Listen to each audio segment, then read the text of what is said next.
Hola, bienvenidos a Nerdopolitan una vez más.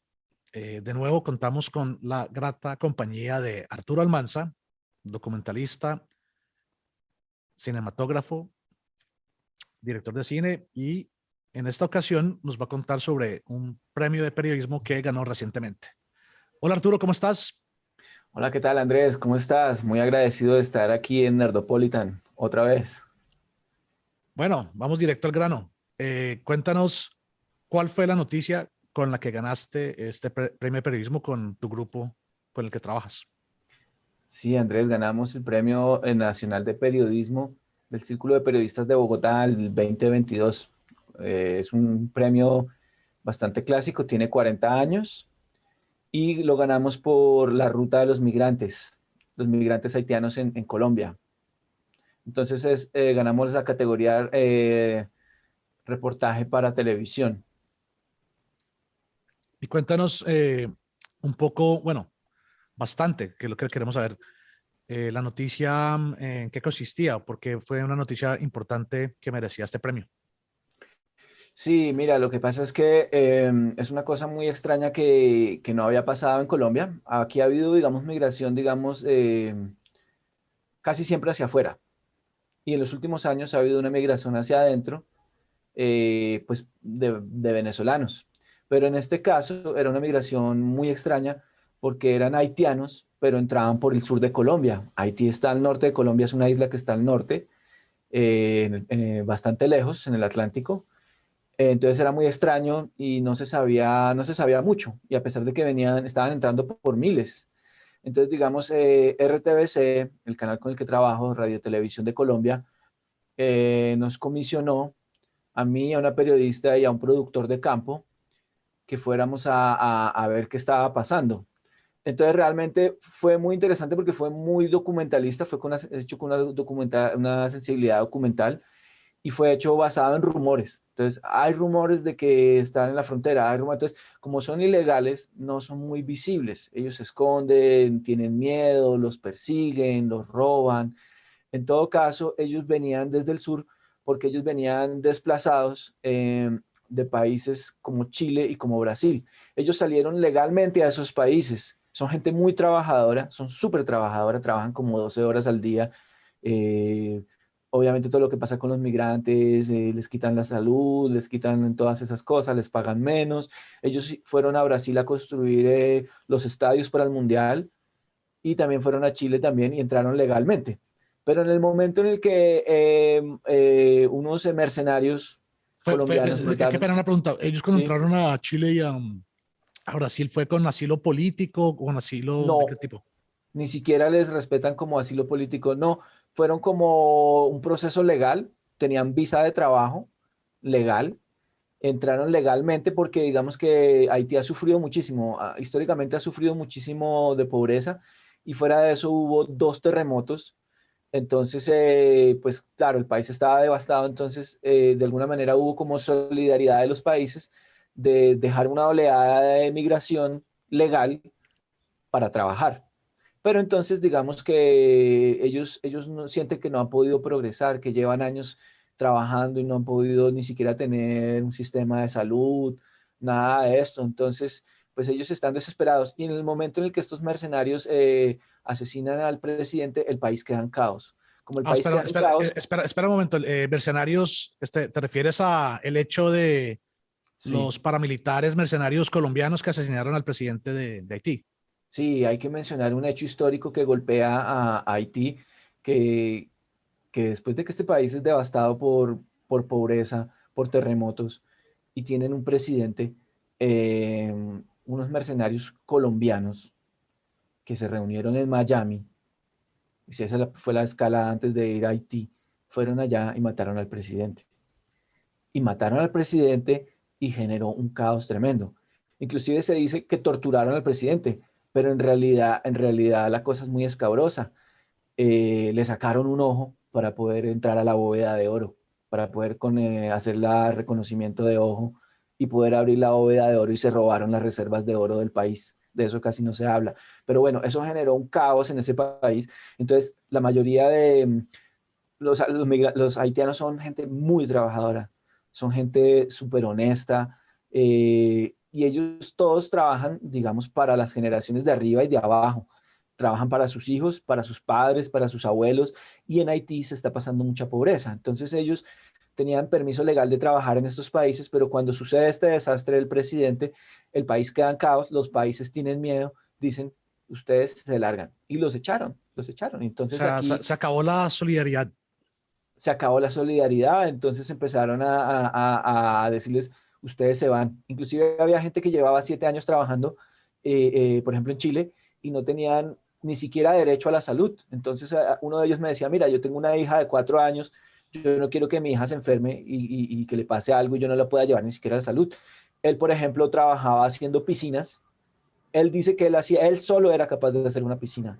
Trabajaba 12 horas al día y el dinero ni siquiera le alcanzaba solamente para vivir en un cuartucho, y pues sentía que no progresaba. Entonces ahorraban su dinero y se venían por tierra hacia Estados Unidos. Tenían que pasar como 10 países, dicen ellos. O sea, claro, tienen que pasar todos estos países y en todos los países los roban y en todos los países les quitan su dinero. Mira, por ejemplo, un tiquete en este momento, en una promoción se puede conseguir, un tiquete a Estados Unidos se puede conseguir entre 400 y $800. Esta gente dice que gasta más o menos entre 8.000 y 10.000 dólares para llegar allá. Dinero que no tienen, dinero que quedan debiendo. Y cuando llegan allá, los tratan muy mal y les toca devolverse. Y ellos no quieren ir solos, quieren ir con su familia. O sea, ellos saben que si ellos entran a Estados Unidos, no van a poder salir por lo menos en unos 3 5 años. Entonces ellos viajan con sus familias, son gente muy trabajadora.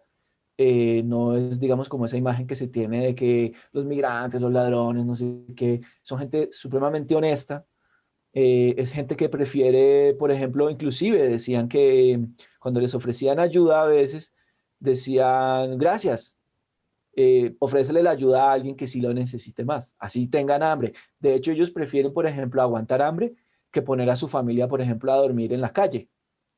Ya. Entonces, o sea, eso habla como de una gente muy, muy, muy digna. Inclusive nos contaban que estudian de lunes a sábado y el estudio es como de 7 de la mañana hasta 8 de la noche. O sea, estudian muchísimo, trabajan muchísimo, pero no han podido progresar.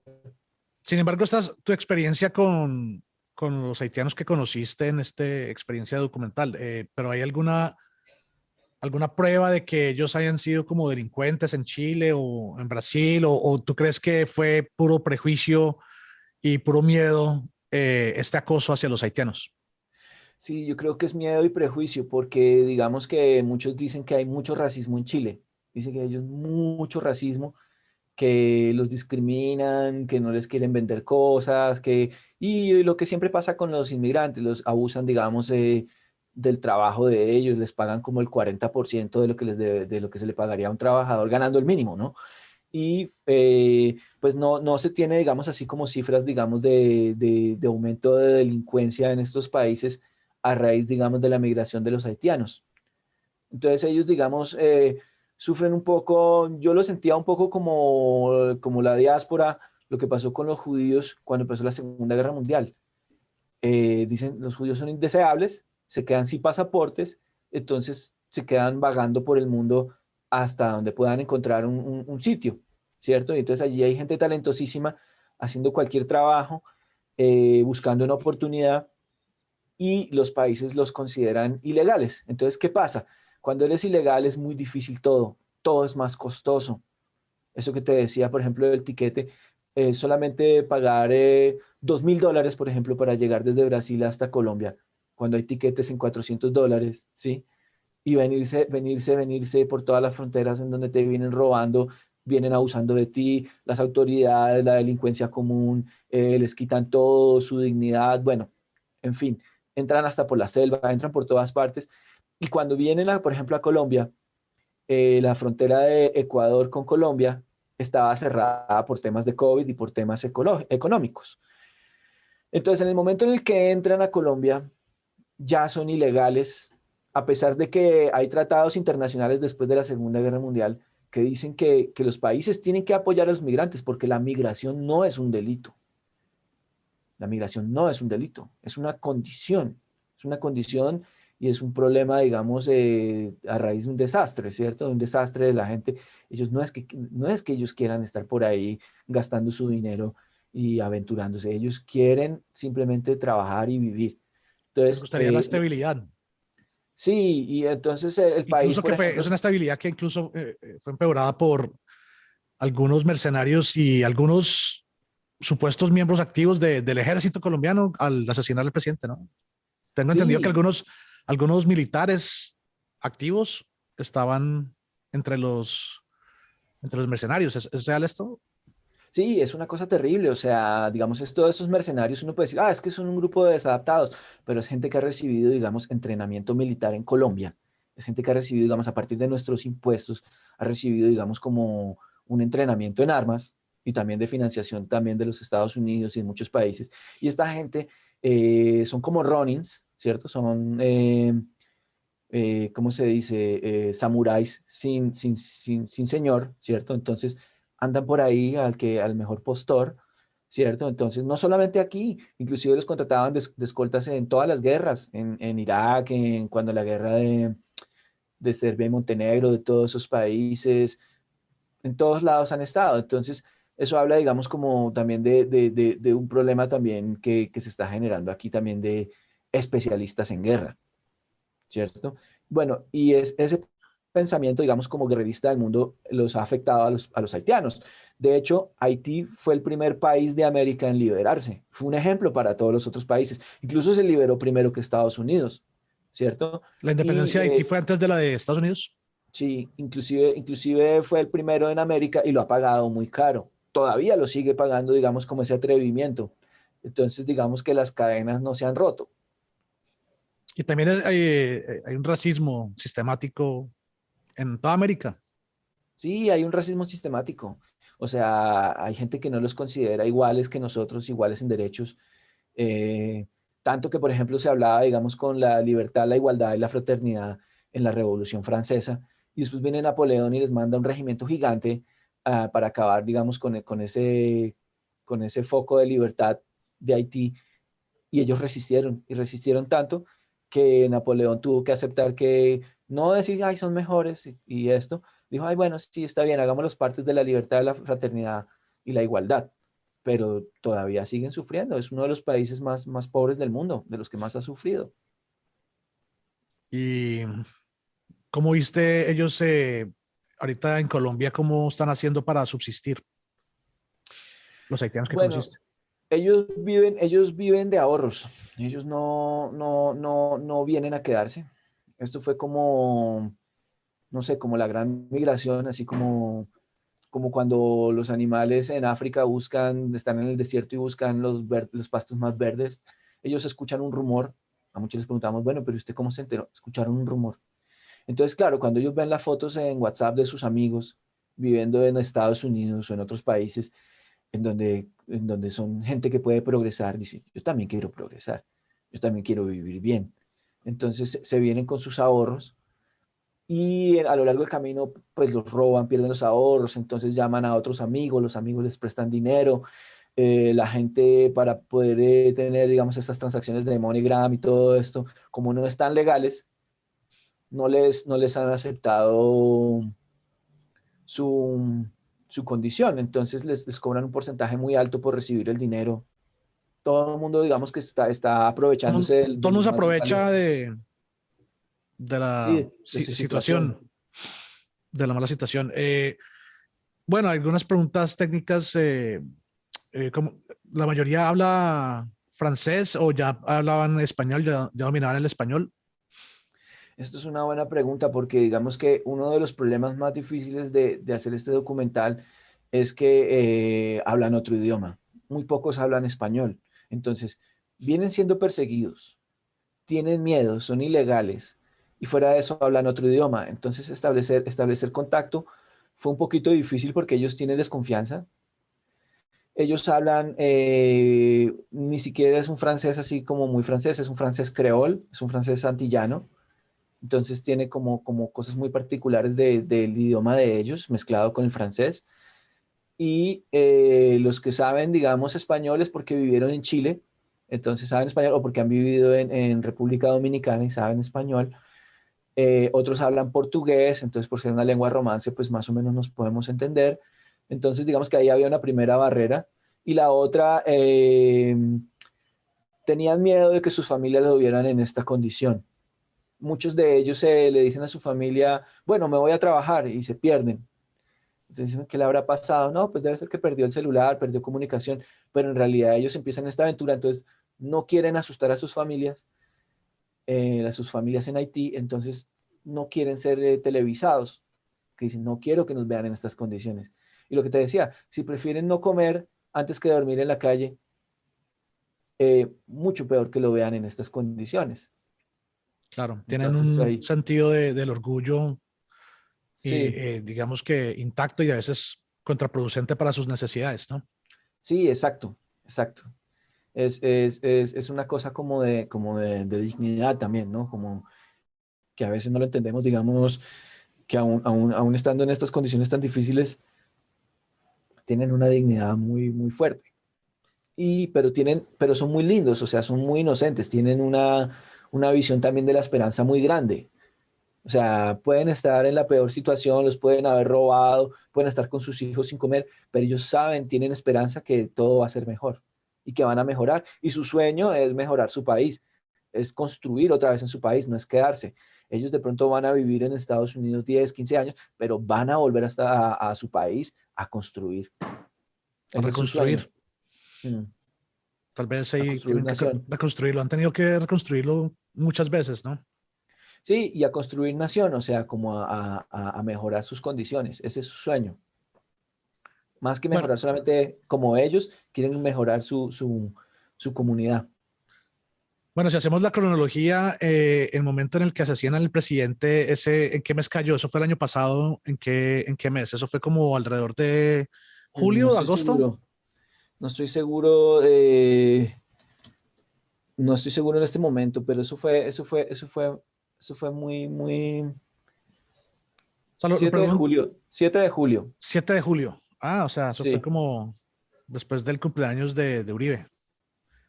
Sí. Y bueno, entonces, digamos, empezaron como estos procesos. Y eso empezó entonces lentamente una migración y nosotros alcanzamos a tomar, digamos, como una de las grandes migraciones. Ellos venían entrando por el sur de Colombia y el país no les quería vender tiquetes, o sea, por presión también de Estados Unidos, porque Estados Unidos empezó a decir, ustedes frenen a los migrantes, frenenlos a cada país. Entonces, hubo un momento que teníamos represados 10.000 personas en una playa, ¿cierto? En donde ni siquiera el gobierno nacional les puso un baño, ni siquiera eran capaces de ponerles un baño, y les decían, ustedes quédense ahí y solamente vamos a sacar de a 100 personas al día en las lanchas. Ahora, esa es otra. El ¿Y para país, dónde? Qué pena. Bueno, hagamos la sí, cronología. Entonces, sí, porque quiero hacer como el cronograma claro, de cómo, para que se entienda la geografía y la sí, que dimensión se de entienda que la llegaron situación. entonces desde Chile, atravesaron O Perú, Brasil, o Brasil, sí. Ecuador o Brasil, llegaron a la Bolivia, frontera sur de Perú, Colombia, digamos en qué Ecuador. mes, porque esto pasó, el asesinato pasó en julio, más o menos van llegando, no sé, Agosto, agosto septiembre, a Colombia. agosto, septiembre, exacto. Nosotros Eh, rodamos y en vi que septiembre. rodaste en Nariño, que queda en la frontera sur de Colombia, y hay otros rodajes en la costa atlántica de Colombia. Sí, digamos que lo interesante, digamos, de que nos comisionaran este reportaje, este documental, fue que nos dieron, digamos, como mucha confianza, porque no se sabía mucho. Sí se habían salido cosas en noticias, pero todo, digamos, desde una perspectiva muy, muy light, o sea, como una cosa muy, ay, sí, hay los migrantes, ay, tal, pero no había, digamos, como una cosa de profundidad. Entonces,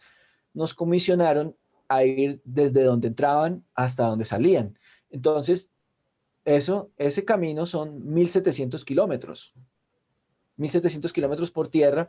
Entonces, digamos que hubo confianza, digamos, por parte del canal y por parte del noticiero para seguir un rumor, porque no teníamos un personaje, no es como en otros reportajes que bueno, que con un par de llamadas tienes un personaje. Estos son Ujú. gente que, esto es el azar, ¿cierto? Entonces Sí. vas allá, sigues un rumor, ellos entran, digamos, por ejemplo, en las noches ocultos y ya vienen, digamos, pagando, digamos, transporte desde antes de la frontera. Inclusive hay gente que dice que hay mafias que ya desde México, desde México las mafias los vienen contratando, cobrando dinero para pasar todos estos países. Ya vienen, digamos, como con un coyote que llaman. Y hay otros que no son, digamos, el término así como un coyote, sino son más como un transportador, un tipo que tiene un carrito y dice, bueno, yo lo llevo. Pero entonces, ¿qué pasa? En el momento en el que que la frontera está cerrada con Colombia, son ilegales para entrar, lo cual es una paradoja porque la migración no es delito, pero no les permiten ser legalmente en Colombia. Entonces no les permiten transportarse en los transportes legales de Colombia, pero también pueden meter a la cárcel al que los transporte. Entonces empieza una cosa también como entre gente que les quiere ayudar y gente que los quiere robar, gente que les quiere cobrar demasiado dinero. El transporte, digamos, para llegar hasta Necoclí vale como un máximo de unos $30 y tú cobrarle, por ejemplo, $300 por persona a una persona que viene como sufriendo todo esto, cobrarle 300, $500. Fuera de eso, digamos, cobrárselo a cada uno, hasta los hijos pequeños, a todos, vienen en grupos, y después llegar y, por ejemplo, llevarlo a una ciudad como Cali, que es la mitad del recorrido, y dejarlos tirados, y decir, ya llegaron, o llegar a una ciudad que es a 40 minutos, cuando estamos hablando de bastantes horas de viaje, como unas 11, 12 horas de viaje y llevarlos a una ciudad a 40 minutos y decirles, ya llegaron y quitarles el dinero, ¿sí? Entonces ahí digamos que hay un problema también, es como de burocracia. Por un lado, presionado por Estados Unidos que dice, ustedes no dejen llegar a esa gente, no los dejen salir de su país, hagan que se devuelvan, pero ¿se devuelvan a dónde? Si es que no son bienvenidos en el país que les dio asilo, ¿cierto? Que se devuelvan a Haití, Haití está destruido, aquí no los quieren, ¿sí? Ni en Estados Unidos. Entonces les dicen, ustedes son como tierra de nadie, son gente que está en la tierra de nadie. Entonces vienen desde arriba, atraviesan las cordilleras, porque este es un país que tiene 3 cordilleras y tiene salida a 2 océanos. Atraviesan como 3/4 partes del país en diagonal o digamos que la mitad del país para llegar a un puerto que se llama Necoclí. Sí. Allí tienen que pasar por ciudades, entonces no les venden el tiquete, entonces tienen que transportarse ilegalmente al precio que les cobren, que a veces los dejan tirados, que todo esto. Vienen de ciudad en ciudad, no les venden tiquetes, llegan a esta ciudad, les dicen, tampoco les vamos a vender tiquetes para el barco. Ahora, irse a pie, no, porque el último sitio que queda, digamos, por conectar en toda América, desde la Patagonia hasta Alaska, es el Tapón del Darién, un sitio peligrosísimo. No solo peligroso por la selva y las fieras, sino peligroso por las bandas delincuenciales, porque por temas de narcotráfico, eso es liderado por bandas delincuenciales. Entonces, también hay un tema allí y es que eso es de frente, eso es liderado por bandas. Allí no se mueve nada si no lo hacen las bandas. Entonces, perfectamente podrían tomar una lancha que los lleve, digamos, a Panamá, a un refugio en Panamá, una lancha que toma 2 horas, pero no, el país dice, no, no podemos, entonces atraviesen la selva a pie. Atravesar la pie significa 3 o 4 días, en algunos casos hasta una semana cuando llevan niños. Los niños mueren, la gente muere en ese camino, eso es un hecho. Y hacerse el loco y decir, no, pues ustedes miren a ver qué hacen, váyanse por tierra por la selva, cuando podrían llevarlos en lancha. Ahora, el tiquete, por ejemplo, en lancha, a donde los llevan, que se llama Acandí, desde Necoclí, ¿cierto? Es como el último territorio colombiano antes de entrar a la selva. Es un recorrido de una media hora, 45 minutos. Ese recorrido normalmente vale unos $15 en turismo, ida y vuelta. Te vas, te recreas, llevas, chévere, todo chévere, llevas tu nevera, la cosa, te venden el almuerzo. A esta gente les cobran $50 cada uno solamente por llevarlos. Y en el momento en el que hacen el traslado, los tratan re mal. O sea, es una cosa así como el nazismo, los tratan mal. Está la señora con su bebé pasándose de una lancha a la otra. Y dice, señora, apúrese. Ellos con sus cosas. Dicen, sus cosas ya se las vamos a llevar. Y se las llevan en las bolsas. Y los tratan así, ciudadanos de tercera. Los fumigan como al principio del COVID. Todavía los fumigan como si llevaran. O sea, los tratan horrible. Llegan allá y allá reciben, digamos, como una gente que está autorizada por estas mafias De hecho, nosotros recibimos amenazas, digamos, de ustedes quiénes son, a dónde van, aquí tienen que pedir permiso, y no permiso a las autoridades. Allá las autoridades son otras. Las Y autoridades eso es son de frente. los bandidos Sí, de locales. sí, y recibimos amenazas, o sea, nos dijeron, ustedes no pueden seguir, ustedes no saben qué les puede pasar, ustedes no sigan. Entonces no pudimos seguir. Y también los de la lancha nos dijeron, claro, les dieron la orden a los de la lancha, dijeron, esta es la última lancha, ustedes verán si se quedan. Si se quedan en dónde. O sea, hasta, mira, hasta el de los jugos vigila. Hay un tipo que es el que cambia dólares, que vende jugos, y el tipo está ahí vendiendo jugos, pero en realidad estás vigilando quién entra, quién sale. Y allí hay, por ejemplo, unos policías, pero esos policías tienen miedo, se esconden. Cuando vieron que llegamos nosotros, se escondieron, ¿sí me entiendes? Entonces, allí no hay autoridad, la autoridad es la delincuencia. Eso es así. Esta gente les cobra como un impuesto a los vendedores y a los revendedores y a todos. Y es como un impuesto de guerra. Entonces esta gente los lleva, digamos, que a un sitio, los llevan en caballos, en motos, en carretas, pero todos estos trabajadores están pagándole a lo que llaman BACRIM, que son, todo el mundo sabe quiénes son, pero los dejan, digamos, como actuar. Entonces, ay, sí, que el narcotráfico, pero en realidad esta gente es la ley. Y ya después van a llegar a Panamá y de allá los van a expulsar y van a sufrir lo mismo y van a ir subiendo país por país. En cada país les van a pegar, los van a robar, les van a todo, hasta llegar a la frontera a ver si logran atravesar.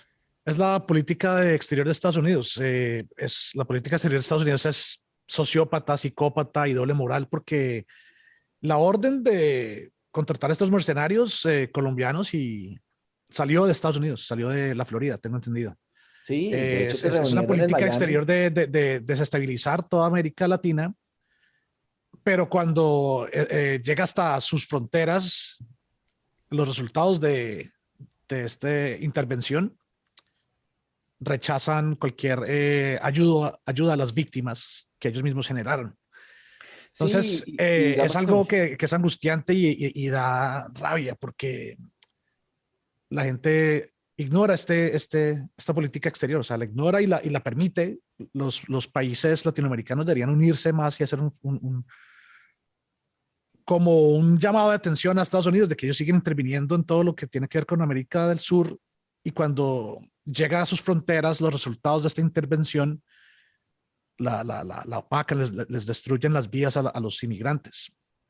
sí, digamos que, o sea, en Estados Unidos hay gente, digamos, muy solidaria, hay, digamos, una cultura de la migración muy saludable que se ha formado, digamos así, pero también, digamos que ha regido también como una ignorancia de cómo se hacen las cosas. Entonces, hay unos señores de la guerra que son los que manejan, digamos, la política o lo que manejan, digamos, cosas armamentistas.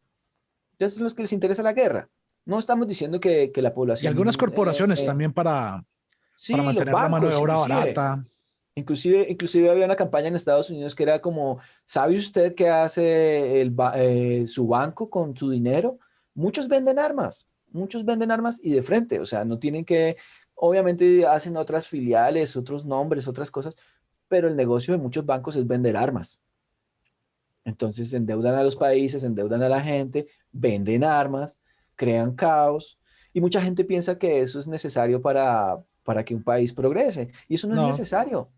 De hecho, una es industria como la que innecesario. O sea, trabajamos, una industria a mí me comercial, parece casi innecesario que cualquier persona se lucre de la guerra. El que se lucra de la guerra generalmente es el causante de la guerra. sí, y es innecesario. Hay un pensamiento como que, ay, bueno, era necesario invadir Irak. Bueno, no es necesario. De hecho, por ejemplo, las industrias culturales producen mucho más dinero que la guerra. De hecho, esto que nosotros hacemos, solamente el cine, produce, es el segundo en producir más dinero de cosas para Estados Unidos que la misma guerra. O sea, está muy cerca. La industria del entretenimiento, sí, en general, y está Sería, muy cerca, digamos, de sería la bueno que industria los de la... mercenarios Entonces, cambien sus rifles y por el turismo. cámaras. Sí, se pueden cambiar, se puede, y de hecho el turismo también está muy cerca, ¿sí me entiendes? Lo que es el turismo y el entretenimiento o el arte en general producen mucho más dinero que la guerra. Lo que pasa es que nos han querido vender la idea de que se necesita la guerra y es esta gente, digamos que son unos desadaptados, gente indolente, que a través de, digamos, de muchos brazos corporativos son psicópatas, son psicópatas. Sí. Y Entonces, también lo que llaman los controladores. de mucha tradición también como cultural, de mucho, o sea, que culturalmente son guerreristas de pronto. Sí, hay Un ala de derecha. Hay un ala de derecha que se interesa sí, en la guerra. es gente que manipula también el cuarto poder. El cuarto poder son los medios de comunicación y eso está clarísimo. Desde la Segunda Guerra Mundial se sabe que es muy poderoso, digamos, los medios de comunicación. De hecho, por ejemplo, la última guerra, digamos, que fue cubierta, digamos, por corresponsales, fue la guerra de Vietnam. Y dijeron, ya no más corresponsales, ya no más esto. Guerra teledirigida, guerra con ruedas de prensa, con todo eso, pero ya no hay corresponsales, digamos, en zonas de guerra, solo los independientes, ¿sí? Se Y puede el decir, resto se quedan en hoteles. se puede decir que los independientes ahorita, los periodistas independientes en Colombia son como los héroes del momento, me Sí, y no parece, solo en Colombia, sino en todo el mundo. en el mundo. De hecho, la gente, digamos, hay periodistas muy aguerridos. Por ejemplo, la periodista más importante de Suecia es una mujer y se ha metido, digamos, como con los talibanes, se ha metido con toda la gente y eso o sea, tiene un valor que solo tienen los independientes. Y ella vende, digamos, sus reportajes a otras cadenas, porque muchos, no, o sea, sería malo criticar, pero muchos, digamos, también por proteger porque es un tema muy peligroso, pues simplemente se quedan en hoteles. Hay otros que simplemente se quedan viajando con los ejércitos, ven lo que el ejército les quiera mostrar, muestran lo que quieren mostrar, y entonces hay un desconocimiento real, digamos, de la geopolítica, de la guerra, de lo que está pasando en el mundo. Entonces, estamos en un momento histórico en donde supuestamente estamos muy conectados con el Internet, pero en realidad estamos muy desconectados, digamos, de lo que está pasando con el mundo, de cómo se están manejando las cosas, de cómo los señores de la guerra, lo que llaman los controladores, lo que Tiene que llaman ver también con los controladores. algoritmos y los algoritmos y las tendencias o cómo programan, por ejemplo, YouTube, Twitter al comienzo permitían mucho la independencia de información, pero a medida que se van censurando, paulatinamente también van favoreciendo los medios corporativos más poderosos, como CNN, NBC, le dan prioridad a estos videos o a esta información de que salga, y los periodistas independientes también se van como perdiendo entre tanta distracción. ¿Qué crees que se puede hacer de pronto? ¿Cómo podríamos combatir de que se pierdan las voces independientes? Bueno, yo creo que hay que apoyar un poco como todos estos medios de comunicación independientes, como no tragar entero, o sea, como no creer, digamos, y exigir más también, como más claridad, digamos, como de los gobiernos y esto, porque digamos que ahora con la cultura del entretenimiento, estamos modelando la realidad, lo que se llama modelar la realidad. Entonces, eh, no solamente eres inconsciente, digamos, de lo que está pasando, sino que están modelando tu realidad para que creas, un poco como la película de Truman Show, ¿no? Es como casi que la publicidad está modelando la realidad.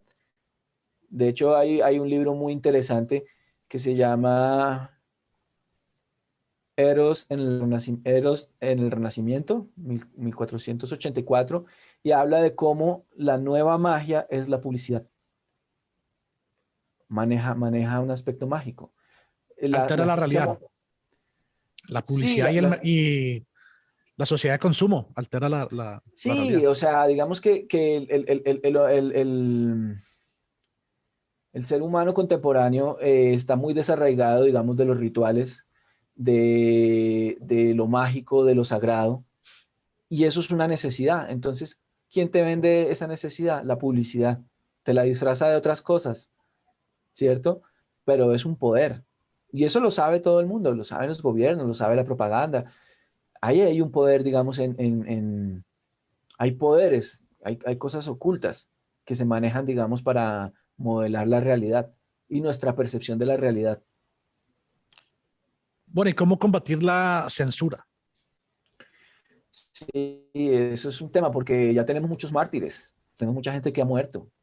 En Entonces, Colombia especialmente, muchos líderes sociales, muchos ambientalistas que tratan de ventilar sí, la corrupción de las grandes corporaciones que contaminan y dañan el medio ambiente, son asesinados, se les pone un contrato y son asesinados sistemáticamente, sistemáticamente. sistemáticamente. Y Colombia es uno de los que Tratan de más está tirar. pagando el precio por tratar de defender el medio ambiente, que tiene una riqueza ambiental envidiable por otros países. Y esas voces se censuran con la violencia y se censura también muchos periodistas. ¿Cómo combatir esto? Bueno, yo creo que hay que ser más inteligentes que el sistema que se propone, ¿cierto? Eh, ¿Cómo puedes hacer tú, por ejemplo, para, para poner a un robot parar un robot, por ejemplo? Creo que con una paradoja.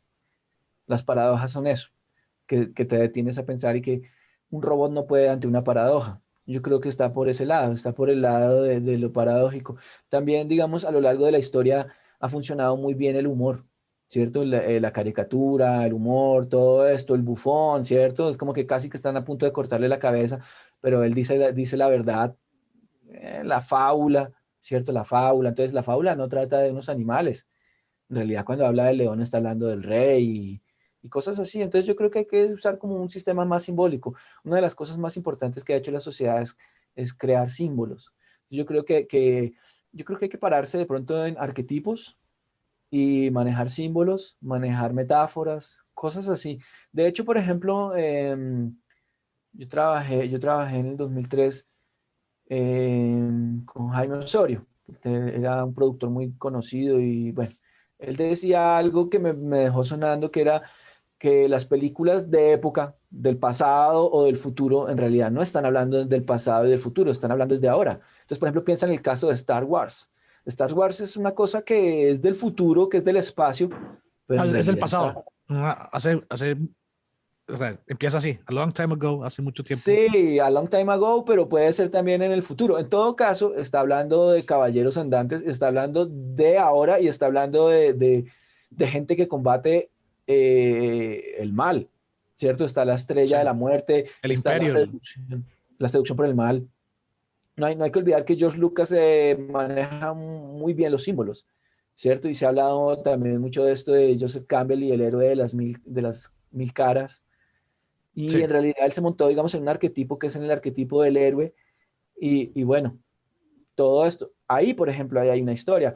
E inconscientemente hay gente que ha captado, digamos, es una película revolucionaria. Es una película revolucionaria. Y fíjate que, digamos, que tiene un mensaje muy profundo. Digamos que la primera El trilogía de arte. Star Wars tal vez lo sea. La última estoy en desacuerdo, pero eso ya es como una conversación más nerd para Nerdopolitan. No, sí, está interesante, digamos, el tema. En todo caso, eso responde, digamos, como a eso. Quizás de pronto si se hubiera presentado una realidad diferente, como decir la guerra del Vietnam o algo así, hubiera sido como, hubiera habido como un rechazo. Entonces, en vez de decir, bueno, hay una gente que la guerra del Vietnam, que esto, decir, bueno, el espacio, porque era lo que estaba pasando, ¿sí? Era el sentir de la gente. Entonces, el arte tiene muchas herramientas, digamos, para superar, digamos, como esto de la censura. El Sí, problema es que cada vez también hay más conocimiento también de cómo silenciar, sí. ¿cierto? Entonces, Digamos que lo de la metáfora para mí, o sea, a mi parecer, la metáfora funciona y el arte funciona en países donde tu vida está en riesgo directamente, pero también hay lugares donde se respeta más el derecho de la libre expresión. Supuestamente, Estados Unidos es uno de ellos, aunque cada vez también se censura como con estos movimientos de, de cancelar, si alguien dice algo malo, si alguien dice algo como que va en contra de ciertos intereses, entonces se cancela. Creo que a veces hay que hablar de manera más directa, sin sí, tanta metáfora, y también permitir que la gente que tiene puntos de vista opuestos y radicalmente fascistas también digan lo que piensan, y el debate abierto me parece que es la mejor forma para avanzar. Siento que a veces la metáfora, hay gente que no entiende de poesía, que me parece Sí, una es cierto. tragedia, entonces a veces hay que hablar directamente. Claro, es cierto, tienes razón. Y estamos hablando, digamos, de temas periodísticos. Entonces, digamos, como que se podría ver como una falsificación de la realidad, digamos. Claro, yo soy cineasta, yo veo, digamos, el mundo desde una perspectiva un poco más poética, pero tienes razón, digamos que el tema es, digamos, dentro de esa forma de decir las cosas, hay que saberlas decir eh, correctamente, porque puedes también lograr lo contrario, lograr, digamos, que lo que estás buscando se malinterprete o que aleje a la persona que los puede recibir. Obviamente, pues no sé, nadie quiere ver masacres cuando está cenando o algo así, pero hay que ser, digamos, como un poco inteligentes para poder comunicar que eso está pasando. eh, y esa es una función muy importante de la comunicación, es el arte de la comunicación. Ahí, digamos, hay una dificultad. Por un lado está la censura y por el otro lado está también la propia censura que uno ejerce también para protegerse emocionalmente, porque no vamos a decir que las cosas que pasan en la realidad sean fáciles de digerir, de aceptar. Y el otro problema también es el llamado a la acción, ¿no? ¿Qué puedo hacer yo también como espectador para apoyar una causa? Yo diría que todos podemos poner nuestro granito de arena eh, apoyando, digamos, a las ONGs, apoyando a gente que tiene, eh, no sé, a los cultivadores, ¿sí? Tratando de comprarle directamente a los productores, tratando de no apoyar, digamos, sistemas, por ejemplo, en el caso, digamos, de los bancos. La campaña que te decía en Estados Unidos de, ¿sabe usted qué hace su banco? Hay bancos que siembran balas y hay otros que siembran árboles. ¿Cuál vas a escoger? ¿Sí? Ujú. ¿Cuál es mejor? Y es eso, es tener un poquito como de conciencia de madurar un poco. Ya no somos niños, ¿cierto? Madurar un poco y no todo, digamos, lo que brilla es oro, ¿cierto? Entonces es como Sí. entrar en esa tienda de dulces que nos propone la sociedad y decir, hey, aquí es como los cuentos de hadas. Los cuentos de hadas se hicieron para enseñarle a los niños la realidad, digamos, de las cosas. Entonces, realmente, por ejemplo, aquella bruja que envenena la manzana, ¿quién es? ¿Sí me entiendes? Bueno, no sabemos quién es, pero de pronto esa manzana que te estás comiendo en la televisión está envenenada. Y eso es importante, por ejemplo, entenderlo. En los temas de comunicación, por ejemplo, en los 70s, Gregory Bateson, eh, quien era, digamos, antropólogo, etólogo, tenía muchas, muchas, muchas ramas del conocimiento. Él hablaba de la ecología de las ideas. Entonces, estamos en un momento en donde las ideas están muy contaminadas y tenemos un modelamiento esquemático de la realidad, una percepción impuesta, digamos, de la realidad. Es un poco como el tema de lo que se hablaba de la caverna platónica, que hay unos como esclavos que no ven el mundo real, sino que ven sombras y que ven como un teatro de sombras. Quizás estamos viendo el mundo en un teatro de sombras. Quizás no estamos viendo la realidad por nosotros mismos. Y eso fue un poco también volviendo al tema de los migrantes, lo que yo percibí. Digamos que a mí me encargaron este trabajo y yo miré televisión, miré internet, leí cosas y no encontré casi nada, ¿sí me entiendes? Solo cosas muy light. Yo no tenía ni idea de que había más de 10.000 personas al día pasando una frontera. No tenía ni idea que esta gente estaba tratando de... Sí había visto unas imágenes de una gente que fue fuertemente golpeada con caballos en la frontera de Estados Unidos, pero digamos que uno dice, Sí, ah, sí, eso es algo que pasa allá, eso es algo que está pasando allá, lejos de mí, pero no sabía, digamos, que era una realidad que estaba sí. tan cerca de mí, tan cerca de lo que estaba pasando en mi país, que estaba sucediendo aquí mismo. Entonces, es un poco eso. Cuando el momento en el que nos comisionan este trabajo, entendí muchas cosas de las que hemos hablado acá y también entendí, digamos, que con todo esto que está pasando, estamos volviendo a un ciclo, digamos, como de miedo a la migración, de miedo al otro, tenemos miedo del otro, es como una cosa muy medieval, ¿cierto? Es como una cosa Ahorita, digamos, sucedió también un poco con el COVID. Entonces, volvimos a cerrar fronteras, volvimos a poner pasaportes, visas, permisos. El planeta es de todos, o sea, y el ser humano viene de los nómadas, o sea, somos nómadas. Entonces, el tema también entre los nómadas y los sedentarios, ¿cierto? Entonces es como, no, Mesopotamia, tengo las tierras más fértiles, entonces voy a hacer armas, voy a hacer fronteras, bordes, muros, murallas, ¿sí? Y cuando se supone que el ideal, digamos, nosotros que hemos visto crecer el Internet, nuestro ideal de la globalización era un ideal de un mundo globalizado, o sea, un mundo donde todo se pudiera compartir, donde pudiéramos prender la radio y escuchar música de otro país. Y tú prendes la radio en Miami y vas a escuchar las mismas tres canciones que prendes la radio aquí en el campo o en una radio muy cerca de la selva, vas a escuchar las mismas tres canciones. Y la cultura del mundo está siendo cancelada. Y está siendo cancelada por temas económicos, por temas políticos.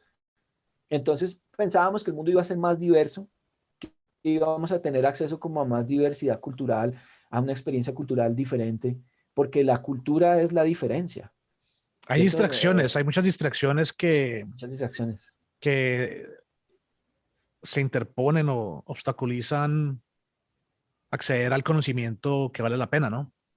Que distraen. Sí, y hay cosas muy bellas. O sea, por ejemplo, bueno, te he hablado de todo lo feo, digamos, de los migrantes, pero tienen una cultura musical bellísima, bellísima. Y tanto que no han podido aprovecharla ni siquiera ellos mismos. Ellos, digamos, ni siquiera se les ha dado, digamos, el derecho a soñar en que pueden ser músicos. Y tienen grandes músicos entre ellos, grandes músicos. Y tú les preguntas, wow, ¿y tú qué? ¿En Estados Unidos vas a ser un gran músico? Dicen, no, yo solamente quiero trabajar y la música lo ven como un hobby, no lo ven como algo que sea un camino, digamos, que les pueda dar, digamos, como esa libertad económica que necesitan. Entonces, ni siquiera tenemos el derecho a soñar en eso. Y digamos, que hay una riqueza cultural en cada país que no se puede perder, que no se puede homogenizar. Y en Colombia, ni modo de darles oportunidad de trabajo, no hay posibilidades en este momento, ¿no? O también es Muy una política de difícil. Estado en este momento Es no una tratar política de bien a Estado los... también. Es una política de Estado también, o sea, no se les dio una bienvenida, mira, ni siquiera les dieron un baño, ¿sí? O sea, eso dice mucho, 10.000 personas en una playa y ni siquiera les dieron un baño portátil, ¿sí me entiendes? Entonces, eso habla de una vez de son bienvenidos los migrantes en Colombia, no lo creo. Colombia no tiene una tradición de migración, Colombia tiene una tradición de emigración.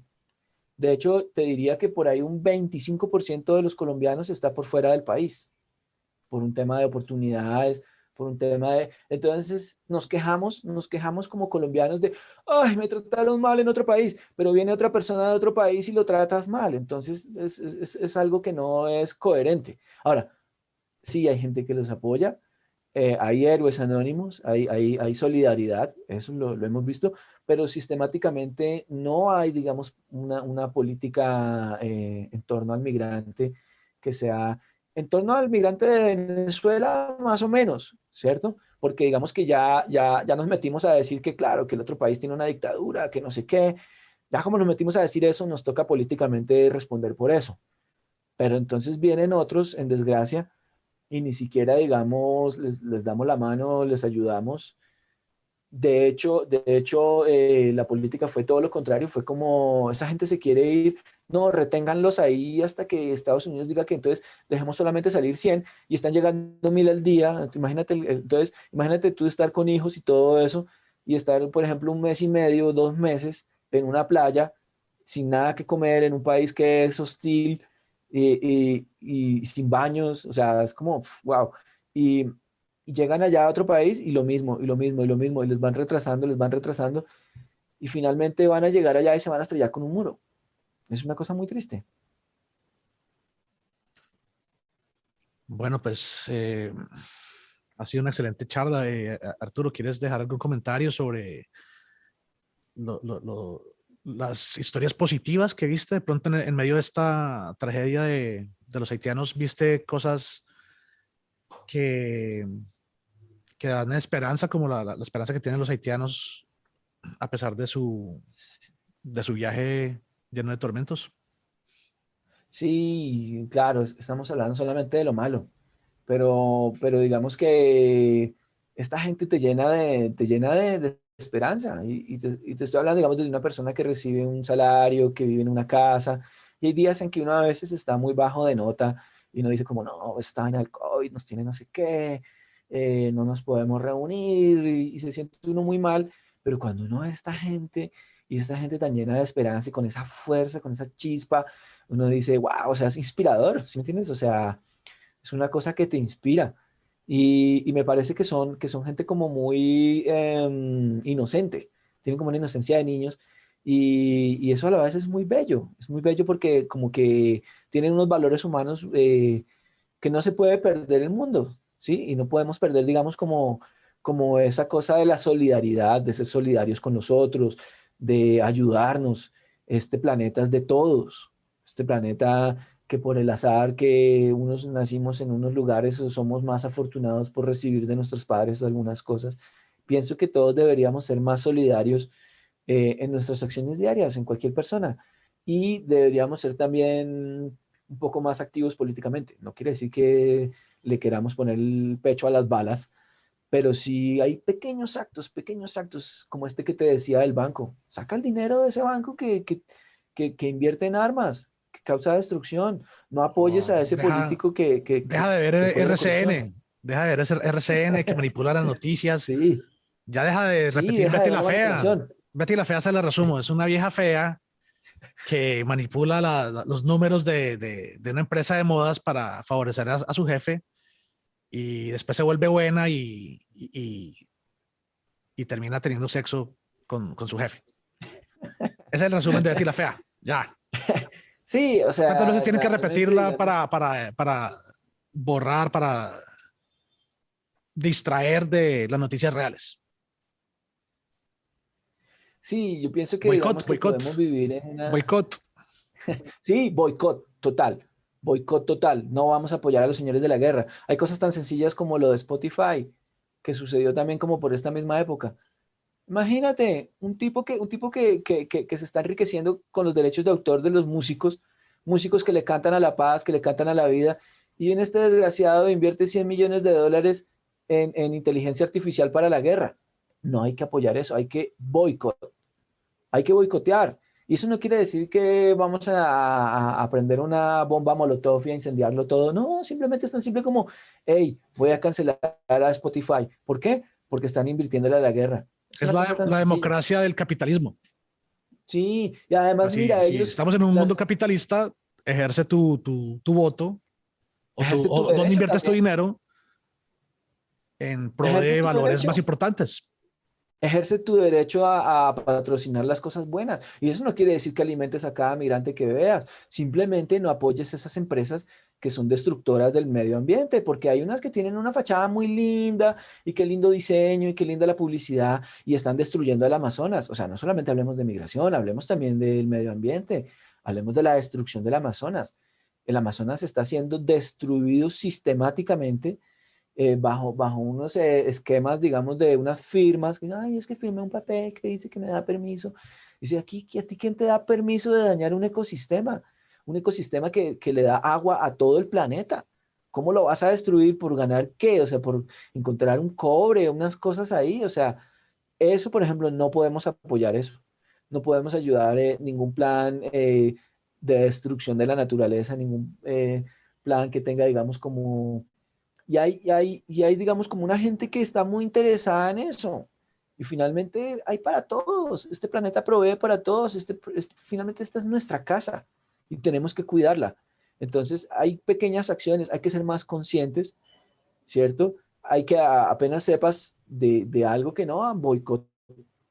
Y esto quiere decir, no les compro más. Y ellos tiemblan. Mira, ellos no le temen, las grandes corporaciones no le temen a los gobiernos. No, los gobiernos los echan al bolsillo, no le temen, pero sí le temen al consumidor. Porque en el momento en el que un consumidor dice, esto es tóxico, esto hace daño, esto destruye la naturaleza, no lo voy a consumir y nadie lo consume, se acaba, se acaba. Entonces es responsabilidad de nosotros también acabar con esas empresas. las vamos a acabar. ¿Cómo? No las vamos a incendiar, simplemente no les compras. Punto. Se acabó. Y no va a seguir. Para eso toca que salga a la luz la verdad, siempre. Sí, la verdad, Porque si la no, entonces la verdad. gente no se entera. Sí, como dice la famosa frase de Estados Unidos, en la guerra la primera baja es la verdad. Entonces sí, la verdad está oculta. Esto tampoco es algo que se sepa. Tampoco vamos a decir que la gente, no, es que yo quiero comprar una cosa que es cancerígena. No, eso es... Y por ejemplo, en eso es muy interesante el gobierno de California. California es algo que lidera, digamos, muy bien las leyes, digamos, de contaminación y de cáncer y de todo esto, que desafortunadamente no se ha replicado lo suficiente en el resto del planeta. Pero, por ejemplo, eso habla muy bien de la intelectualidad de esta parte de la costa oeste de Estados Unidos, ¿cierto? A donde Sí. fueron como todos los rechazados, ¿cierto? Y es una cultura que permite la migración. Fíjate que se habla, digamos, la ultraderecha dice, los migrantes traen problemas. Ahora se habla en Europa de los migrantes son portadores de cultura. Tú no sabes ese migrante, ese Albert Einstein que era un migrante, ¿sí? Y tantos otros. ¿Qué le aportaron, digamos, a los países? ¿Cierto? Entonces, lejos, digamos, de temerle al otro, miremos lo que trae el otro trae cultura, el otro trae cosas buenas. Entonces, apoyémonos todos. Tal vez algunos colombianos pueden aprovechar para aprender francés, para escuchar la música haitiana. Sí, sí, Algunos, algo aprenderán, o lo que te digo, como yo algunos aprendí, productores digamos, de, musicales en Colombia que ven Nerdopolitan. ¿Qué tal si se sí, aproximan a esto es algún música haitiano y venga, grabemos algo juntos? un featuring, claro que sí, además hay mucho talento. Y esta es una invitación, digamos, a todos todas las personas que están viendo Nerdopolitan, a que seamos más conscientes y que hagamos del mundo un sitio más agradable. Y lo que te decía de la globalización no es exportar guerra, la globalización es hacer este tipo de colaboraciones transoceánicas o interpaíses. O... Entonces estamos más no en generar una competencia, sino una colaboración. Eso es el arte, la colaboración. Excelente. Lo otro que quería comentar con lo que dijiste de lo de la verdad, un quote, una cita de Assange, que si nos pueden mentir para empezar una guerra, la verdad puede conseguirnos la paz. Entonces eso me parece importante como una nota aparte de lo que estamos hablando. Sí, la verdad nos hará libres, dice otra frase. Sí. Bueno, Carlos, ¿tiene alguna pregunta, algún tema? Listo, pues muchas gracias, Arturo. Por favor, no te desconectes. Solo vamos a despedirnos de nuestro público. Muchas gracias, Arturo Almanza, por esta excelente charla. Arturo, puedes despedirte de la gente. Andrés y Carlos, los dos grandes detrás de Nerdopolitan, muchas gracias por esta invitación y por seguir haciendo, digamos, de esto un diálogo. Es muy interesante lo que ustedes están haciendo también de este diálogo multidisciplinario. El diálogo es una cosa supremamente importante para esta sociedad. Gracias. Gracias a todos y por favor, conéctense, suscríbanse, pongan sus comentarios, compartan. Ahí están los botoncitos y a la próxima. Nos vemos.